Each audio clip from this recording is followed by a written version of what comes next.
আউল বাউল লালন এগুলো হলো মারেফতের নামে গান ধরে, মানে গান শুনলে নাকি মানুষের ভেতরে আখিরাতের স্মরণ বাড়ে, কবরের কথা বাড়ে। ওই আপনারা যদি কখনো ঘাটে যান, ঘাট বলতে হলো ওই দৌলতদিয়া পাটুরিয়া যে ফেরিঘাটটা আছে, আগে তো বিশাল বিশাল জ্যাম পড়তো, পদ্মা সেতু হওয়ার আগে আমাদের এমন হয়েছে যে দেখা গেছে 12 ঘন্টা 14 ঘন্টাও জ্যামে পড়ে থাকতে হয়েছে। প্রতিটা দোকানে দোকানে দেখতাম, প্রতিটা দোকানে দোকানে খালি মারেফতি গান বাজায়। তো কারা? মুরব্বী মানুষ, নামাজও পড়ে, দাড়িও আছে, তসবিও টিপছে, গান বাজাচ্ছে, মহিলা কণ্ঠের বা পুরুষ কণ্ঠের। ওরা ভাবে এই গানগুলো শুনলে অন্তরের মধ্যে মনে হয় যেহেতু ফায়দা হয়, এতে কোনো ক্ষতি হবে না। আপনারা কি একমত ওদের সাথে? বাদ্যযন্ত্র হারাম তো হারামই, ফতোয়া স্পষ্ট। যদি বাদ্যযন্ত্র গজলের শিল্পীরাও ব্যবহার করে, আমি গত 1 বছর থেকে এগুলো নিয়ে চিৎকার করে করে গলা ফাটাচ্ছি। আমাদের অঙ্গনের, কওমি অঙ্গনের হয়ে যদি কেউ গজলের শিল্পী মিউজিক্যাল ইনস্ট্রুমেন্ট ব্যবহার করে, সফট মিউজিক দেয় ব্যাকগ্রাউন্ডে হালকা হালকা করে, তাহলে তুমি যত সুন্দর গজল গাও না কেন, সেটা হামদে বাড়ি তাআলাই হোক, নাতে রাসূলুল্লাহ সাল্লাল্লাহু আলাইহি ওয়াসাল্লামই হোক, অথবা জিহাদে তারানাই হোক, স্পষ্ট ফতোয়া, এটা হারাম হারাম হারাম হবে। কারণ মিউজিক্যাল ইনস্ট্রুমেন্টকে আল্লাহ হারাম করে দিয়েছেন। তো এখন তুমি যত নেক নিয়তের সাথে লাগাও না কেন, এটা কিছুতেই হালাল হবে না। তো গজলের মধ্যে লাগালেই যদি হারাম হয়, তাহলে অন্য জায়গায় তো আরও বেশি হারাম হবে। তো এই যে নারীকণ্ঠ শোনাই তো না যায়।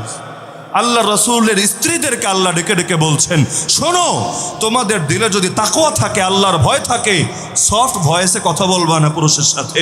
ফালা তাখদানা বিল কওল, না হলে কি হবে জানো? যাদের অন্তরে রোগ আছে তাদের ভেতরে ভিন্ন চিন্তা আসবে। তো রাসূলুল্লাহ সাল্লাল্লাহু আলাইহি ওয়াসাল্লামের পবিত্র স্ত্রীরা হলেন মা, আমার মা, আপনার মা, সকল মুমিনের মা। সেই মায়ের ব্যাপারে যদি এতটা সচেতনতার আদেশ আল্লাহ দিয়ে দেন, এমনকি রাসূলুল্লাহ সাল্লাল্লাহু আলাইহি ওয়াসাল্লাম একদিন গাড়িতে উঠেছেন, তার জামানার গাড়ি আর ওই জমানায় গাড়ি মানে তো ঘোড়ার গাড়ি, গরুর গাড়ি, এই সমস্ত গাড়ি তো আর নাই। তো গাড়ি যিনি চালাচ্ছেন সেই সাহাবীর নাম আনজাশা রাদিয়াল্লাহু আনহু।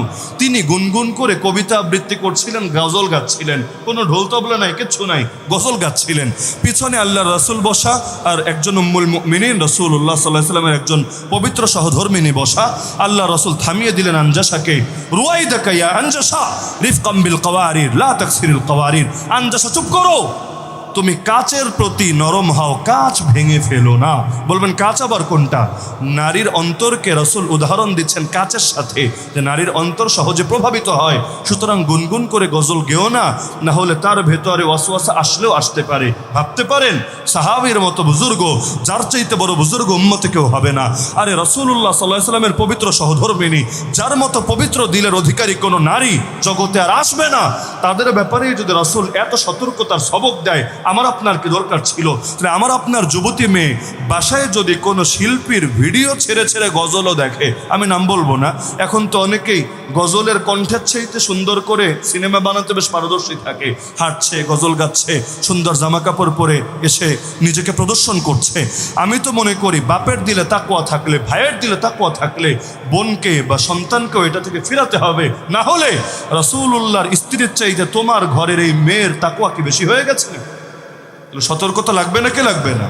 তো সকল ধরনের গান বাজনা, সকল ধরনের বাদ্যযন্ত্র, সেটা গজলেই ব্যবহার হোক, গানেই ব্যবহার হোক, মারেফতে গানই হোক, আর ভোকাল গানই হোক, তথাকথিত কাওয়ালি হোক। আরে কাওয়ালি কি আর গান কি? হারাম তো হারামই। যেটার পেছনে মিউজিক থাকবে, ইসলাম সেটাকে হারাম করে দিয়েছে। বড় দুঃখ লাগে, আজকাল অনেক বক্তা সাহেবরাও স্টেজের মধ্যে গান শোনায়, মানুষ শোনায় না? 2 ভার্সন আছে এটার। আবার একটা ভার্সন হলো গান শোনায় যে এই রকম গান তোমরা শুনবা না। তো গান শুনবা না বললেই তো হলো, 2 কলি গায়া শোনাইতে হবে কিসের জন্য? এই এখন অমুক বেডির 2 কলি, অমুক বেড়ার 2 কলি, দেশীয় আন্তর্জাতিক, অনেকেরটা 2-4 কলি গেয়ে সুন্দর একেবারে হুবহু সুরে তারপর পাবলিকে শোনাবে। আচ্ছা আমারে বলেন, এই গানটা শোনালো কিভাবে? না শুনে তো আর শোনাতে পারে নাই। আর একবার শুনলেই সুর এত সুন্দর আত্মস্থ হয় না, এগুলো সাধনা, আলাদা একটা জগৎ। তো এখন গান তো আগে নিজে শুনেছে, তারপরে সে না জাতিকে সতর্ক করতে বসেছে। আর আরেক ভার্সন আছে, এরা যখন যে গান ভাইরাল, মাঠের মধ্যে যে এটা চাঙ্গা, ওইটারে ইসলামাইজেশন করে, মুসলমানই করে। কেমনে? ওই একই সুরে এটার একটা ইসলামী ভার্সন বের করে, দেখেন নাই আপনারা? একই সুরে, কিন্তু গান্ডারে একটু কথাবার্তা চেঞ্জ করে মুসলমান বানানোর চেষ্টা করে। তাহলে আপনি যদি আর এক সুরে যদি এটাকে আত্মস্থ করতে চান, আগে তো আপনাকে শুনতে হয়েছে, নাকি শুনতে হয় নাই? 100 বার 1000 বার শুনেছেন, গুনগুন করে গেয়েছেন, সুর মুখস্থ করেছেন, এরপর আপনার বানানো কথাকে আপনি এই ছাঁচে ফেলে এটা রং দিয়েছেন। 2 নম্বর কথা, পাবলিক যখনই গানটা শুনবে, আপনার গজলটাই শুনলো কিন্তু সুর হলো কপি করা, তার মাথায় ওই গানের কথাটা আসবে নাকি আসবে না? তাহলে এই যে মানুষের ভেতরে গুনাহের স্মরণ জারি থাকছে, এটাই মানুষের ইমানের জন্য ক্ষতির কারণ। গুনাহ করা উচিত না, গুনাহের স্মরণও অন্তরে আনা উচিত না। যেমন স্পষ্ট ফতোয়া, কেউ যদি স্ত্রীর সাথে মিলিত হয় কিন্তু মনে মনে কোনো পর্নস্টারকে কল্পনা করে, কোনো নায়িকাকে, তার কোনো প্রেমিকাকে কল্পনা করে, তার আমল নামায় জিনার গুনাহ লেখা হবে। মেলামেশা করছে স্ত্রীর সাথে, আমল নামায় জিনার গুনাহ লেখা হবে। কেন? দিল তো পচে গেছে। ইন্নামাল আমালু বিন্নিয়াত, অন্তরের মধ্যে যা থাকবে তার বিধান তো আপনার উপর আরোপিত হবেই। তো সুতরাং সাবধান, যে গানকে টোটালি বাদ দিতে হবে। এমন যাতে না হয় যে হুজুর আমি তো ঢোল বাজাচ্ছি না, তবলা বাজাচ্ছি না, এমনি একটু পুরনো দিনের বাংলা গান, ক্লাসিক গান একটু কণ্ঠে চর্চা করছি আর কি। ভাই, নিষিদ্ধ। গান অনেক কারণে নিষিদ্ধ। গানের কথার কারণে অধিকাংশ গান নিষিদ্ধ, বাজনার কারণেও নিষিদ্ধ, গুনাহের প্রতি দাওয়াত এ কারণেও নিষিদ্ধ। সুতরাং সব গান বন্ধ করবেন তো ইনশাআল্লাহ? এখন যদি বেদাতিরা গান ধরে, বেদাতিরা গান গায় না? গায় না? প্রচুর গায়, গান গায়, আবার আলাদা এক ধরনের ব্যাকগ্রাউন্ড মিউজিক দেয়, কখনো গলা দিয়ে মিউজিক দেওয়ার চেষ্টা করে।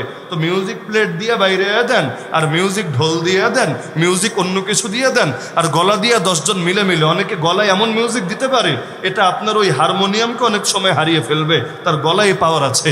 মিউজিক তো মিউজিকই, এখন সেটা যেমনিই দেন না কেন আপনি, নাকি ডিজিটাল হয়ে গেলেই হুকুম চেঞ্জ হয়ে যায়, এটা তো আর বিষয়টা এমন না।